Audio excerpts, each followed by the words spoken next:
So I visited around 3-4 different events organized by Nicole, and I wanted to say first that it struck me when I realized that she's capable of actually conducting all the events in Espanol for native speakers as well. Oh my goodness, she's handling like very philosophical, like spiritual, rather elated vocabulary event in Spanish. Being a foreigner here in this country, I mean, that's impressive. First thing.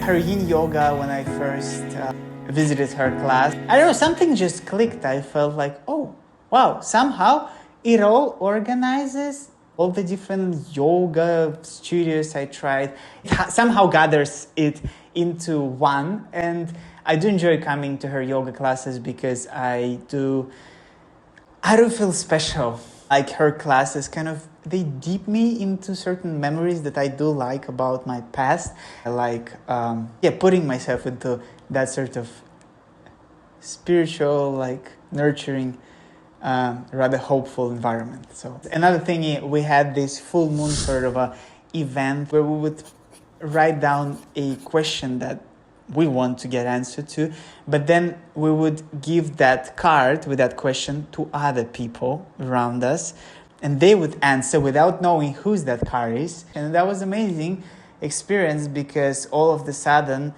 on your question you get so many different perspectives.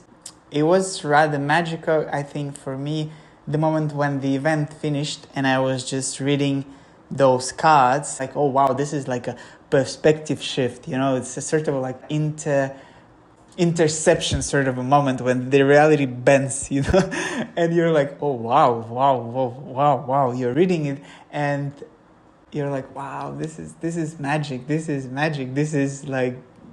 gold. Like I tried to grapple with a certain issue I have, and I think it helped me to move forward. It was really nice. And overall, like the overall mood of the event it's like very cozy. You feel like some magic is about to happen, like you're setting yourself up for some magic in the future. And all of a sudden you feel like, oh wow, this moment is hopeful, it's like full of hope. And this is beautiful. Like only for this, I guess you can just go and